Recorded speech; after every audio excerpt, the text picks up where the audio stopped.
Alô, gente amiga de Brasília, esse é mais um encontro do Brasília Capital Notícias, eleições 2022. Hoje nós recebemos o deputado distrital Leandro Graz, ele que é do Partido Verde e que almeja está caminhando para ser indicado como candidato da federação PT, PV, PCdoB. Também com a gente aqui o jornalista Orlando Pontes, diretor de jornalismo do Brasília Capital. Como você sabe, Brasília Capital Notícias é uma parceria da TV comunitária de Brasília que você assiste no canal 12 da NET ou nas plataformas do Facebook e do YouTube. Uma parceria com o blog Brasília pro Chico Santana e com o semanário Brasília Capital. Deputado, bem-vindo. Hoje, dia 18, PT, Partido Verde e Partido Comunista do Brasil coroaram a federação, né? O casamento foi feito. Agora a grande dúvida que tem aqui em Brasília é se o PT, que é o pai desse casamento, vai lhe dar a legenda para disputar o cargo de governador do Distrito Federal. Muito bem-vindo. Obrigado, Chico, Orlando, grande prazer estar aqui com vocês dois, parabenizar o trabalho que vem fazendo, cobrindo a política, mas também cobrindo a cidade, os desafios que a gente tem. Dar uma boa noite a todo mundo que está nos assistindo e dizer da nossa alegria de hoje sim consolidar a Federação Brasil da Esperança, a Federação do Partido dos Trabalhadores, o Partido Verde e o PCdoB, que tem um propósito que vai muito além da própria federação, é de puxar um campo, de puxar uma grande frente em defesa do país e principalmente para derrotarmos o bolsonarismo em todos os estados, também o próprio presidente da República em outubro, e inaugurar uma nova fase de restabelecimento das políticas públicas, especialmente das políticas sociais. Isso é o que a gente pretende fazer aqui no Distrito Federal também, porque o que Ibanez fez nesses últimos 3 anos e 4 meses foi reproduzir aquilo que Bolsonaro fez para o país. O agravamento da fome, da pobreza, da desigualdade, o sucateamento da saúde, a afronta e a violência contra a educação e tantas outras situações que nos fizeram regredir. E neste momento, a nossa federação discute não só no DF, mas em outros estados, qual que é a melhor estratégia para que essa vitória aconteça. E aqui no DF, desde setembro, ainda quando estava na Rede de Sustentabilidade, me apresentei para que nós construíssemos esse campo, que nós acreditamos sim, não só ser da federação, mas de outros partidos amigos que compõem o chamado campo progressista. Temos que pensar, inclusive, para além disso. Temos que fazer um grande pacto com setores da sociedade. O senhor estava na rede. Estava na rede. A rede está se federalizando com o PSOL. Não era mais fácil o senhor ser o candidato da federação Rede PSOL? Não, porque naquele momento, a minha saída da rede, ainda no final do ano, não se deu só por causa da candidatura. Era também um conjunto de prioridades que a rede tinha em outros estados, prioridades também locais, e uma candidatura majoritária não era prioritária para a rede aqui no Distrito Federal. Para que nós dessemos continuidade a esse projeto e pudéssemos ampliá-lo e somando com outros partidos, o Partido Verde me convidou e eu aceitei esse convite para que nós façamos esse grande pacto. E neste momento estamos avançando. Não há risco de morrer na praia? Não há risco porque nós entendemos que no DF, para derrotar Ibanez e o seu grupo político, nós temos que ter a consciência de que o projeto tem que ser ampliado. Ele tem que, inclusive, partir para setores da sociedade, segmentos que tradicionalmente não convergiram com a esquerda ou com as esquerdas ao longo desses últimos anos, mas que nesse momento podem convergir em torno de um grande programa, que é isso que eu estou fazendo desde setembro. Não é só a candidatura, a gente está trabalhando para construir uma série de prioridades, metas de curto, médio e longo prazo. A gente tem feito reuniões técnicas com especialistas, estamos também na base social. Hoje, por exemplo, passei o dia em Sobradinho, semana passada estive no Recanto das Emas, no Paranoá, e a gente tem feito imersões, que é uma prática já do meu mandato. Aliás, é importante dizer que essa pré-candidatura não é fruto apenas de um desejo pessoal. Aliás, a nossa ideia é que seja um projeto coletivo. Mas por que eu decidi colocar o meu nome à disposição? Se não fui o que mais fez, mas sem dúvida fui um dos que mais fez oposição ao longo do governo Ibanez, tenho tranquilidade de dizer que sim, fiz, e não só me opondo ao que Ibanez promoveu de retrocesso, de destruição da cidade, mas trabalhando de maneira efetiva. né? Fizemos muitas representações do Tribunal de Contas, foram muitas denúncias, mas também muitas construções. Foram muitas leis aprovadas, muito recurso investido na educação graças ao nosso mandato. Posso dizer hoje que conheço cada palma do Distrito Federal, estivemos em todas as regiões administrativas, em comunidades inclusive esquecidas, como agora há pouco, a gente estava lá no Vila Nova, em Nova Colina, em Sobradinho. Então esse governo ele esqueceu das pessoas, ele não cuida de gente, ele cuida dos negócios, do próprio governador, dos amigos dele, e é que a nossa grande proposta é unificar esse campo e colocar em prática um projeto de restauração do Distrito Federal. Deputado, o senhor falou que saiu da rede, passando para o PV, com esse propósito de manter a candidatura majoritária. Mas foi combinado isso com o PT? Na verdade, não foi só para manter, Orlando, o projeto da pré-candidatura majoritária. Mas a gente observou que havia uma tendência da federação se constituir, à época ainda com a possibilidade do PSB, o que não ocorreu, e também da gente poder se juntar. Esse espaço da federação ele tem sido um espaço muito importante e muito aberto à discussão programática. Não é apenas uma pré-candidatura, é um projeto, como eu falei.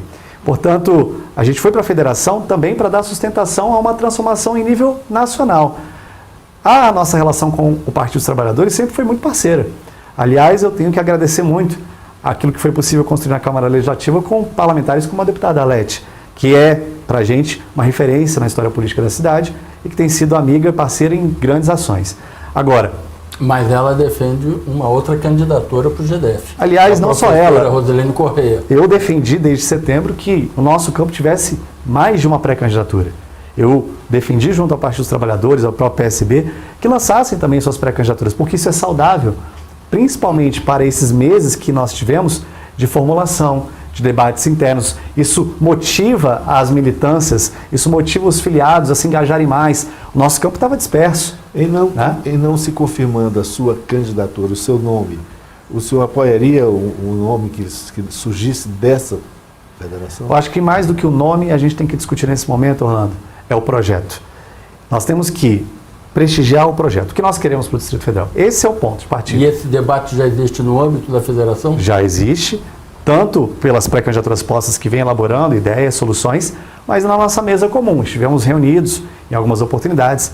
Há poucas semanas, os presidentes dos partidos da federação estiveram em uma mesa em que assumiram compromissos de ter, inclusive, uma candidatura apenas dentro desse grupo e que todos convirjam para ela, independente de quem seja. Obviamente, eu tenho defendido que o PV, o Partido Verde, seja ali o abrigo dessa candidatura. É a única pré-candidatura majoritária do Partido Verde em todo o Brasil. É uma reivindicação, digamos, que nós estamos colocando, e não de maneira intransigente, de forma alguma, até porque a gente respeita muito. A base da militância, assim, de carteirinha do PV, o total de filiados, ela é ínfima em Brasília. O PT tem mais de 30 mil filiados, segundo dados do TSE. Salvo engano, o PV está na faixa de 700 ou 900. E dezenas de sindicatos, que são uma grande base. E historicamente, eu digo isso porque eu acompanho desde a primeira eleição de Brasília para Constituinte. Nunca o PT abriu mão de ser a liderança numa eleição, de colocar seu nome, mesmo numa época em que ele não tinha a visibilidade que tem hoje. Por exemplo, quando o senador Maurício Correia quis ser o candidato de uma frente de esquerda. O PT ele só construiu frente quando o nome era dele. Então acho que essa tradição petista muda agora? Creio que pode sim mudar porque, embora o PT seja o maior partido do nosso campo, há uma prioridade para ele e para o nosso campo, que é a eleição presidencial. Em outros estados, o PT, também sendo o maior partido, tem apoiado candidaturas de partidos aliados, como é o caso do Rio de Janeiro. E assim também vai acontecer. Mas eram nomes que estavam despontando na pesquisa, né? Mas são nomes, não necessariamente que despontam na pesquisa. Em alguns estados não estão à frente ainda, mas vão estar. Porque vão sair vitoriosos, a gente vai trabalhar por isso. Assim como no DF. A pesquisa, nesse momento, ela não diz o que vai ser a campanha e o que vai ser o resultado eleitoral. Em 2018, o Ibanez tinha 1% nesse momento e virou governador. Em outros momentos também, como Cristóvão, em 94, a essa época, não tinha o apoio que tiveram mais na reta de chegada da campanha. Por que nós estamos defendendo a candidatura do Partido Verde aqui, em parceria com o Partido dos Trabalhadores e os aliados? Porque nesse momento da história de Brasília, nós entendemos que, primeiro, embora não tenhamos muitos filiados, a agenda da sustentabilidade, a agenda verde, ela é uma agenda estratégica. Vide aí a grilagem de terras, a destruição dos nossos rios e córregos, como o Rio Melchior, Ribeirão Sobradinho. A gente tem um problema seríssimo de resíduos sólidos. Então, assim, a contribuição que o Partido Verde traz, não só para Brasília, mas para o Brasil, para a discussão da agenda sustentável, é muito importante. Mas vai além, vai também na educação, vai na saúde, vai na cultura, vai na questão da geração de emprego. A gente tem que recuperar a economia do Distrito Federal. Essa candidatura, essa pré-candidatura colocada, ela tem também uma abertura. A gente quer ampliar. Claro que a gente compreende que o PT permanece como o maior partido. E a gente quer essa parceria acontecendo para se tornar ainda maior esse nosso campo de militantes e apoiadores. Você acha que empolgaria a militância do PT a sua candidatura? A militância do PT se empolgará sim com, seja lá quem for o nome, mas vai se empolgar com a nossa pré-candidatura porque nós estaremos unidos. E em nenhum momento nós entendemos que o PT é mais ou menos importante. Ele é tão importante quanto os outros partidos, apesar de ser maior. Mas ele tem uma grande relevância em relação ao debate. O PT já governou essa cidade. O PT tem quadros técnicos e políticos muito interessantes que vão sim fazer parte deste governo que vai se estabelecer a partir de 2023. Não é sob a liderança exclusiva do PV. A gente vai construir uma grande frente. E aí, para concluir, é importante dizer que a nossa eleição, ela estará subsidiada também por eleições proporcionais. A gente vai trabalhar para eleger deputados distritais. E aí a gente quer essa reciprocidade. A nossa candidatura vai estar profundamente engajada nas candidaturas do Partido dos Trabalhadores, do próprio PCdoB, do PSB e de todos os partidos aliados com quem a gente vai construir. Deputado, aliás, o senhor assinou, só um instantinho, Chico, assinou um documento ao longo do seu mandato se comprometendo a não concorrer à reeleição. É este o ponto de partida para o senhor estar pleiteando a vaga majoritária? Não. A minha disposição e o meu nome colocado para uma candidatura majoritária não tem necessariamente a ver com isso, que foi um compromisso assumido na campanha ainda, foi um elemento que eu coloquei, não porque eu que desprestigio ou não concorde com quem queira disputar a reeleição. Temos aí deputados que vão vir para a reeleição e que fizeram e farão um grande mandato. Mas é porque, Orlando, eu tinha um propósito. Eu queria ser deputado por inteiro. Eu queria fiscalizar o governo plenamente, eu queria legislar plenamente e eu queria apoiar as causas que eu sempre apoiei na minha vida. Foi o que eu fiz. A minha missão está cumprida no legislativo local. E vou apoiar pessoas nesse momento que darão continuidade e até farão, quem sabe, um trabalho melhor do que o que eu fiz. Espero. Para que a gente tenha essa perspectiva de que a política não é uma profissão. Um cargo eletivo não é uma profissão. Acredito que a reeleição é legítima, está na Constituição brasileira, mas eu particularmente nunca tive esse desejo de permanecer muito tempo no mesmo espaço onde eu posso dar uma contribuição em 4 anos como eu dei. Deputado, vamos fazer um ping-pong aqui, bem rapidinho, respostas curtas. No seu governo, o IGS persiste? O IGS não persistirá. Nós vamos fazer uma transição para restabelecer o atendimento no hospital de base, nas UPAs e no Santa Maria. O IGS hoje é um ninho de corrupção. O IGS hoje tem uma dívida de quase 400 milhões de reais. Ele não continuará no nosso governo. Nós faremos essa transição, não sabemos ainda quanto tempo vai demorar. Seja para o modelo fundacional, como era antigamente, ou para o modelo de empresa pública, conjugando também com a administração direta. O que não vai haver é o serviço social autônomo cuidando da saúde pública, especialmente na política de privatização alta e média. Em relação a quais empresas? A SEB, por exemplo, o senhor reverteria? Não posso fazer esse compromisso porque seria irresponsável da minha parte. Por que estou dizendo isso? A SEB foi vendida por 1,4 bi de reais e o governo já está usando esse dinheiro com obras, como viadutos, não obras de relevância para a sociedade. E para que houvesse ou que haja uma reestatização, é preciso que, primeiro, a empresa que hoje detém a distribuição de energia queira vender, queira se vender, queira estar no mercado. Hoje não existe essa sinalização. A gente não pode impor uma reestatização. Ela é um processo. Então, creio que a gente pode sim abrir um debate sobre as condições e as possibilidades, porque hoje a Neoenergia, inclusive, está lá atrás no ranking da distribuição, ela é a 4ª pior do Brasil, enquanto que a SEB era a melhor do Centro-Oeste, era a 7ª melhor do Brasil, e Ibanez tinha prometido não vender a SEB, e vendeu, estelionato eleitoral. O senhor falou em viadutos. Se a obra não tiver sido iniciada, o senhor dará continuidade a essa nova saída norte com a ponte, passando na Península Norte do Lago Norte, subindo a Serrinha do Paranoá? Só fará essa nova autoestrada? É importante dizer que essa obra ela não é uma iniciativa do Ibanez. Essa obra está prevista no Plano Distrital de Mobilidade, no Plano Distrital Sim, mas é uma de obra Transporte. que foi pensada há cerca de 15 anos. 15 anos. Se ela já tivesse sido iniciada, obviamente não há condições de interrompê-la. E não digo só de ter colocado ali o primeiro tijolo, a primeira viga. Em relação ao contrato também, que está previsto com uma parceria público-privada. Ela não é um investimento direto do governo.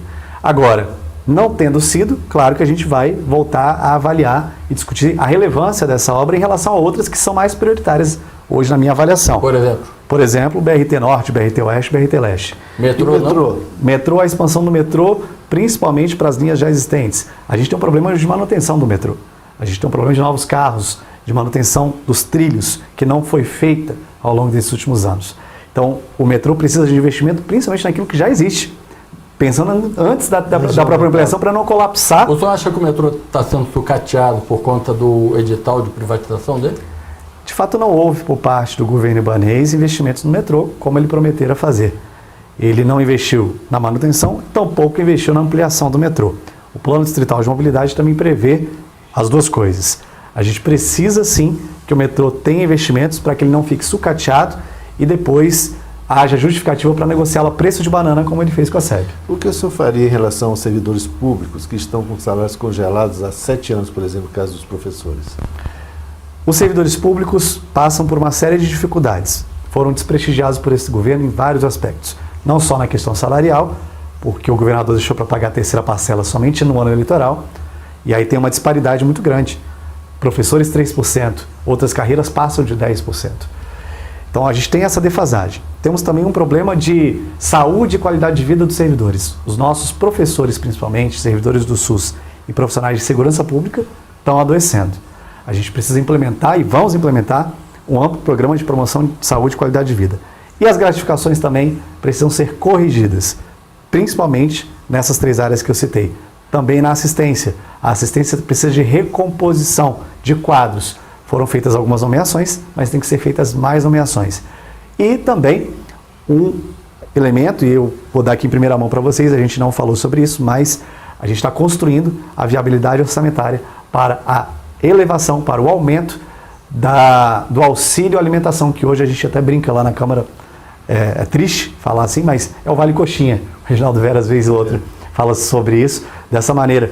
R$300 para auxílio alimentação dos servidores. A gente vai subir esse auxílio alimentação, a gente está fazendo estudo para adequá-lo ao que é na Câmara Legislativa do Tribunal de Contas hoje, que é cerca de R$1.300.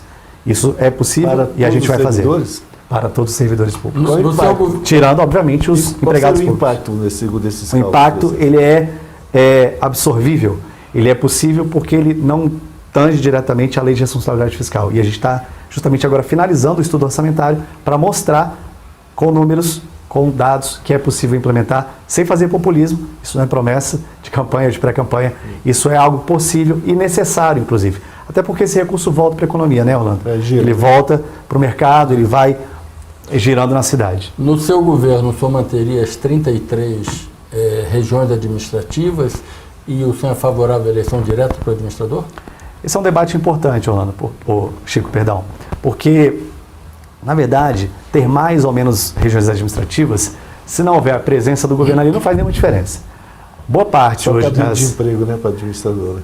90, 80, 100 ou mais cargos comissionados, muitas pessoas ali sem saber nem o que estão fazendo. E, de fato, a presença da administração regional não significa a presença do governo, muitas vezes. Olha para a Fercal. Lá tem uma administração regional, mas não tem escola na Fercal, não tem saúde na Fercal, não tem assistência social. Muita gente se ilude. Pode olhar para mais perto. No Exatamente. Parque Way foi colocado um meio-fio. Exatamente. Não teve 1 centímetro de calçada. O debate que a gente tem que fazer é qual é a função das administrações regionais? Vai ser uma função de zeladoria? Vai ser uma função de coordenação da presença do governo ali? A gente defende que seja essa segunda hipótese. Por quê? Porque muitas vezes o cidadão vai para uma administração regional querendo um serviço que lá não existe. E não se tem nem a orientação adequada. Às vezes é assistência. Ninguém sabe, às vezes, onde é que é o CRAS, como é que ele agenda no CRAS. Fazendo um comparativo, né, bem simplório, mas serve para as pessoas entenderem. Na minha avaliação, a gente deveria transformar as administrações em polos de governança, polos de governo, como se fossem na hora do governo. ali a pessoa pudesse receber uma boa informação e cuidarem prioritariamente de zeladoria, de questões ali rápidas, emergenciais, como tapa-buraco, uma calçada, uma poda, fazer essa mediação com a lava-cap. Seriam cargos no seu governo, seriam o cargo do governador ou cargos dos deputados distritais de cada região? As administrações, todos os cargos, aliás, do governo, são indicações do governador. Sim, mas... Né? Mas indicados a partir da reivindicação de parlamentares ou partidos. Acordos políticos que... E o senhor não respondeu se é favorável à eleição direta. Eleição direta para administradores, antes de falar sobre isso, Orlando. A eleição direta para administradores, embora esteja na lei, ela precisa ser antes precedida de uma questão que é muito importante. Ela não pode estar dissociada do projeto. Então, muitas vezes, a eleição direta, por acaso, pode levar a colocar uma pessoa ali que não tem compromisso político com a agenda que foi validada nas urnas. Agora, nada impede a gente fazer uma lista tríplice. Nada impede a gente fazer uma pactuação junto à comunidade para que o administrador, primeiro, seja da cidade, conheça o território e trabalhe ali em sintonia com a comunidade. Então, esses instrumentos estão também sendo discutidos no nosso programa de governo e a gente quer apresentar uma proposta que transite entre a legitimidade, a representatividade e o pacto em torno do programa de governo, que não pode ser perdido de vista. Sobre isso, sobre a forma de compor o governo. A gente tem exemplos no Brasil, eu estive lá no Maranhão há poucos dias com o governador Flávio Dino e perguntei isso para ele. Ficamos lá conversando 2 horas e eu disse, Flávio, como é que você conseguiu aqui governar com tanta gente diferente, com partidos que nem são só do campo de esquerda? O PSDB estava no governo do Flávio, o PRB, em torno do projeto. Então, os partidos que quiserem participar do governo podem participar desde que cumpram a agenda que foi validada pela população na hora que votou. No plano de governo. E quem indica não pode ser o deputado. A indicação tem que vir do partido. Quem ganha, governa. Quem está no governo ajuda a governar. Agora, isso não pode ser uma moeda de troca a cada projeto de lei que o governo envia para a Câmara, como o Ibanez fez nesses últimos 3 anos e 4 meses. A cada projeto, senta-se à mesa e negocia-se. Inclusive, não só para aprovar projetos, mas para barrar investigações, como a CPI do IGES que eu propus, a CPI da pandemia também que eu protocolei, e que o governo conseguiu barrar nesse acordo que é, muitas vezes, promíscuo, com parlamentares. A gente precisa mudar a forma de se relacionar entre o governo e os deputados. O subsídio que é dado ao transporte coletivo, às empresas de ônibus, o senhor chegou a fazer discurso sobre isso, 1 bilhão e 200 milhões no ano passado. Como é que seria tratada essa questão das empresas de ônibus em Brasília? Ainda bem que essa licitação vai vencer agora. E a gente vai ter a oportunidade de fazer uma nova e remodelar o sistema de transporte. Mas já é um edital na praça, sendo examinado pelo Tribunal de Contas, que é repeteco do edital anterior. É uma consulta prévia, ainda não está publicado de fato, né? O governo decidiu antes ouvir o tribunal para saber por onde caminhar. Sim, mas entendo a liberação do Tribunal de Contas vão se repetir os mesmos erros e o mesmo problema. E aí onde a gente entra também ainda com o mandato para justamente mostrar que esses erros não podem continuar. Principalmente a falta de transparência. Quando a gente fala, e você acompanha, Orlando, lá na Câmara, Chico também, que é uma caixa preta, não é mera metáfora, não é por acaso. Por que é uma caixa preta? Porque hoje o governo repassa para as empresas um valor que ele não tem certeza que deve ser repassado. Ou seja, o governo está pagando uma coisa que ele não sabe se foi prestada, se foi oferecida. E nós questionamos isso e a própria Secretaria de Mobilidade reconheceu que o sistema de bilhetagem não é auditado, que ele não é fiscalizado. Houve alguém falou que a exploração do transporte público em Brasília é o capitalismo sem risco. Porque não tem competição. Não tem competição e quando há prejuízo, o governo subsidia. E não deixa nem a TCB ser uma empresa que dispute lado a lado com essas empresas. Existe uma certa... comentar esse aspecto do capitalismo sem risco, porque significa esse subsídio que o senhor manteria essa forma de manter o sistema funcionando a partir do lucro garantido dos empresários, porque eles não têm como correr risco. Então não é serviço público, é serviço para o privado, para o particular que está ganhando em cima do povo. Então, a gente vai acabar com esse modelo está errado. Esse sistema está completamente desvirtuado, ele é corrupto e ele é pouco transparente. O que nós precisamos fazer? Primeiro, quando a gente fala da nova licitação, não é só porque a gente quer mais empresas participando e aumentar a concorrência entre elas. É também a forma de organização do sistema hoje. Quer ver um exemplo? Muitas vezes a pessoa ela caminha quase 1 quilômetro para pegar um ônibus. Cadê o transporte de bairro? Cadê o transporte dentro da comunidade? Seja de van ou de micro-ônibus. Transporte de vizinhança, ele acabou. Resgataram o Zebrinha só para dizer que estavam resgatando, mas a lógica do Zebrinha, que vigorava lá em 1980, 1990, não existe mais, que é o pequeno veículo circular dentro da comunidade. Isso é importante para a segurança pública, inclusive. Quantas mulheres são assaltadas, quantos jovens são assaltados no caminho da faculdade até o ponto de ônibus. Então, quando eu falo da mudança do modelo, tem a ver também com essas coisas práticas, com a reformulação das linhas. A gente precisa que essas linhas cheguem a novos lugares. Tem a ver com os modais. O que são os modais? São os tipos de transporte. O projeto do VLT não saiu do papel. O VLT1, que pega aeroporto até área central, tem já o projeto do VLT2, que pega a Esplanada, Monumental, até o final lá, perto da roda ferroviária. O Ibanez também já lançou edital de privatização a um custo de 13 bilhões. Temos que questionar esses modelos, essas outorgas. É parceria público-privada ou é parceria para o privado? Parceria público-privada ganha a sociedade, ganha o privado, que vai investir, vai ter retorno, e os dois acabam prestando um bom serviço. No seu governo, o passe livre seria implantado? O passe livre precisa continuar, inclusive, ser ampliado. Hoje de manhã... Eu digo para todos, como algumas prefeituras... Que é a tarifa zero. Tarifa zero. Eu acho que, por exemplo, hoje a gente já tem condições, através da TCB, de ampliar a linha gratuita, ou passe livre, ou a tarifa zero, como queiramos chamar, em determinados horários. Principalmente nos horários de maior risco social e vulnerabilidade, à noite, madrugada. Hoje a gente tem poucos ônibus circulando na área central de Brasília durante o período noturno. Mas isso não é questão de contrato exigir das prestadoras? É, mas aí o contrato não chega a esses horários muitas vezes. E aí fica o vácuo, fica o vazio. Então, a gente tem condições também de trabalhar nisso. Agora, a gente precisa de uma ruptura. O sistema de transporte de Brasília não pode continuar sendo um dos piores do mundo. É uma vergonha para a gente ter esse modelo que está aí. Deputado, o atual governo está fazendo duas obras, aliás, está fazendo uma grande obra que sempre foi reivindicada pelos moradores de Taguatinga, Ceilândia, que é o túnel. Embora tenha saído numa dimensão menor, mais curto e tal. E agora ele anunciou semana passada que vai realmente desfazer o contrato da PPP do Centro Administrativo e assumir aquele prédio lá. O senhor acha que é necessário o governo mudar toda essa estrutura e assumir aquele prédio lá, ou aquilo vai continuar um elefante branco na sua gestão? Acredito que o Centrad precisa sim ter um encaminhamento, uma solução. Não pode uma estrutura daquela, com grande capacidade, seja para receber o governo, seja para qualquer outro fim. Vejam, aprovamos lá a Universidade Distrital na Câmara e o Ibanez quer levar para onde? Para o Lago Norte. Enquanto que a maior demanda de ensino superior está na região oeste e na região sul do DF. Então, acredito que o encaminhamento do CETRAD tem que estar alinhado com as necessidades que o governo vai ter. Poderia ser uma universidade? Então. Poderia ser uma universidade, poderia ser uma série de coisas que tem mais relevância social. Agora, o Ibanez, mais uma vez, mente ao dizer que vai fazer algo pelo CETRAD. Já poderia ter feito antes. Disse que ia para a justiça, não foi, prometeu na campanha que ia solucionar o CETRAD.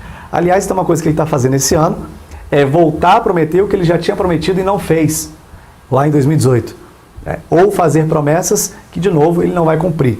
Portanto, é importante a população ficar atenta. Quem não fez, não fará. Quem nunca trabalhou, não vai trabalhar. Quem nunca ouviu, não vai agora ouvir as pessoas. Eu estava lá agora em Sobradinho. O que tem de promessa de regularização naquele lugar não está no mapa. E, de novo, voltaram para dizer que vão regularizar nos próximos 4 anos. Mentira. Então, a população tem que ficar muito atenta. Quem foi esse governador? É isso que a gente quer para mais 4 anos? É essa Brasília dos negócios dele, dos esquemas dele que a gente vai deixar que aconteça? Não, a gente quer outra Brasília, a gente quer outro Distrito Federal com foco no cidadão, cuidar de pessoas. É isso que a gente quer fazer a partir do ano que vem. Deputado, a gente está chegando no final do programa, mas eu queria uma última colocação do senhor. O senhor que foi da rede, hoje está no Partido Verde.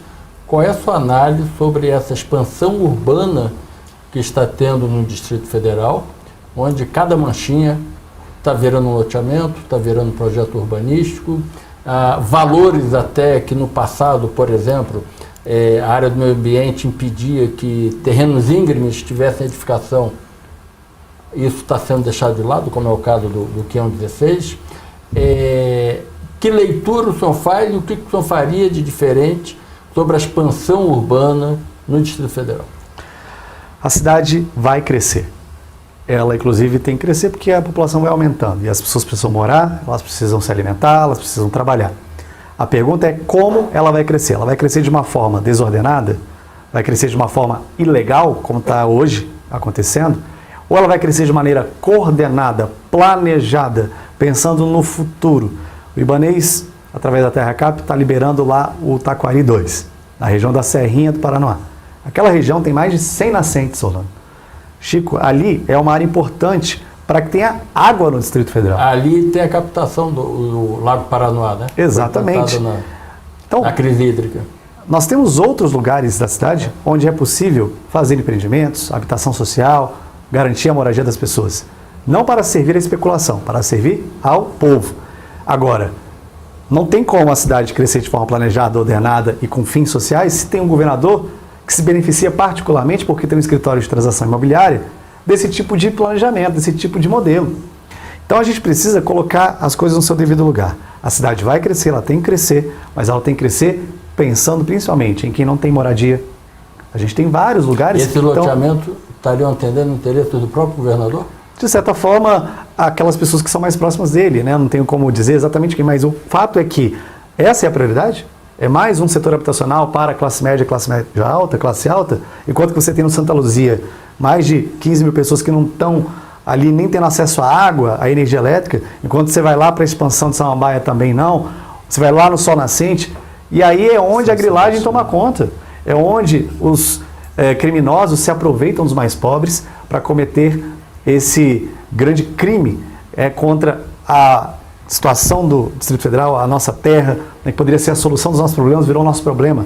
Né? E isso tem que ser freado e reformulado. A gente defende o planejamento urbano sustentável, principalmente nas áreas que podem receber esses empreendimentos, e não nas áreas de recarga, porque a gente viveu uma crise hídrica que a gente sabe como é que é. Daqui a um tempo a gente vai ter outra, se essa rota não for modificada e a gente orientar a política urbana para uma perspectiva sustentável e de futuro. Deputado, muito obrigado pela sua presença. Passou aqui. rápido, né?